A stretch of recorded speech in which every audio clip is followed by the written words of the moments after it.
मैं एक private teacher हूँ। मेरे पेशे का सम्मान आज भी उतना ही है जितना एक सीमा पर रक्षा करने वाले शूरवीर जवान का है। मैं हर रोज़ नए मानकों पर परखा जाता हूँ। जितने सवालों के जवाब सरकार पूरे कार्यकाल में नहीं देती, उतने जवाब तो मैं रोज़ देता हूँ। मुझसे सवाल पूछने पर मैं अनदेखा नहीं कर सकता। मुझे जवाब देना ही पड़ता है और हमेशा सही जवाब ही देना पड़ता है। हर रोज़ मेरी परीक्षा होती है, मेरी प्रतिष्ठा पर रोज़ दांव लगते हैं। मुझे परखे जाने के जितने मापदंड हैं उतने शायद किसी को परखे जाने के नहीं होते। जी हाँ, मैं एक प्राइवेट शिक्षक हूँ। मैं सबके लिए जवाबदेह हूँ। अभिभावक हो या बच्चे हों, प्रिंसिपल हो या डायरेक्टर हो या कोई मैनेजमेंट वाले ही हों, सब सवाल मेरी तरफ होते हैं। जब बच्चों के टेस्ट लें तो बच्चों से ज़्यादा मुझे टेंशन होती है कि अगर नंबर कम आएंगे तो मैनेजमेंट को क्या बताऊंगा। बच्चे खुद के रिज़ल्ट के लिए दुआ करें या ना करें, लेकिन बच्चों के अच्छे परिणाम के लिए मुझे रोज़ दुआ करनी पड़ती है। रिज़ल्ट वाले दिन बच्चों और उनके शिक्षकों की धड़कनें राग मिलाती हैं।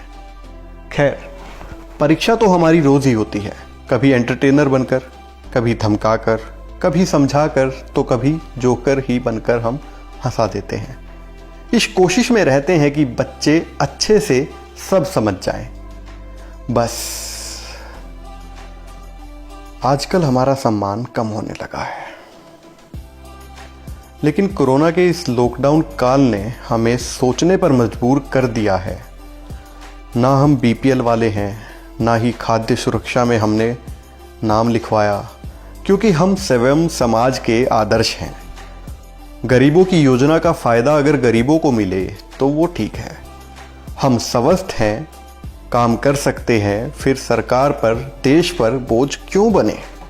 कोरोना के इस दौर में सरकार ने जब मदद की गुहार की तो हमने आगे बढ़कर खुले हाथों से सरकारी खजाने में सहयोग किया।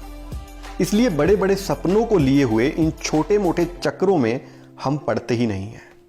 आज तक हमने बस जवाब ही दिए हैं, सवाल किसी से नहीं पूछा।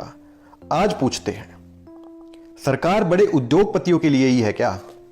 मैं दावे से कह सकता हूं कि इस देश में सबसे ज्यादा कोई प्राइवेट कर्मचारी है तो वो निजी स्कूलों के शिक्षक हैं।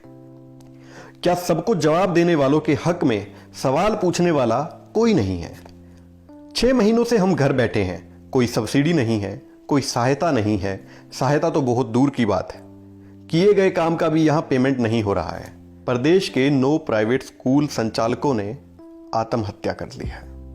आजकल शिक्षकों के अखबार केबल कनेक्शन बंद हैं। रिचार्ज केवल एक ही फोन में होता है घर में, जिसको वाईफाई की तरह इस्तेमाल किया जाता है। रसोई में घी नहीं बचा, पकवान की बजाय केवल भूख दूर करने के लिए जद्दोजहद है। दूध 2 टाइम की बजाय 1 टाइम आ रहा है, वो भी कम होता जा रहा है। आखिर उधार का दूध कब तक आएगा? राशन वालों की दुकानें बदली जा रही हैं। दुकानों से प्राण प्रिय भाई की तरह व्यवहार किया जा रहा है। उनके बच्चों को फ्री में पढ़ा रहे हैं ताकि वो उधार चुकाने की जल्दी ना करें।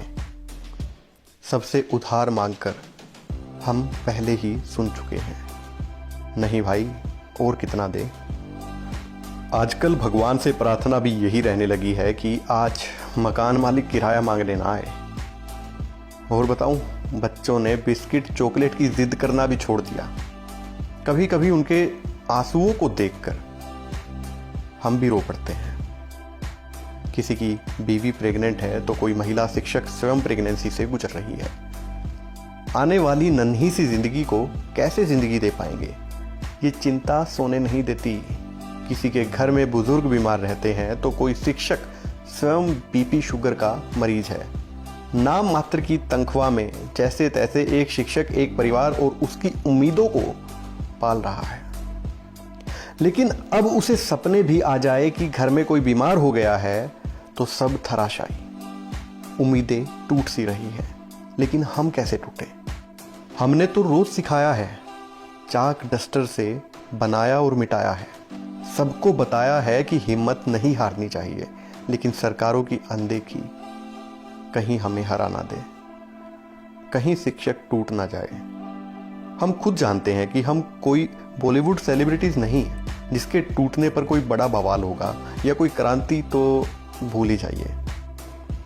एक शिक्षक इतना शांति से टूटता है कि अखबारों और सोशल मीडिया पर आवाज़ भी नहीं आती। मैं ये नहीं कह सकता कि हम शिक्षकों ने समाज पर एहसान कर दिया। मैं आपसे बदले में कोई आर्थिक सहायता भी नहीं मांग रहा हूँ, नहीं मेरा कोई राजनीतिक स्वार्थ या एजेंडा है। मैं एक सीधा आदमी हूँ। मुझे आंदोलन, हैशटैग सरकार पर दबाव, धरना, हड़ताल ये सब चीज़ें नहीं आती। मैं बस ईमानदारी से पढ़ाना चाहता हूँ क्योंकि मैं एक शिक्षक हूँ।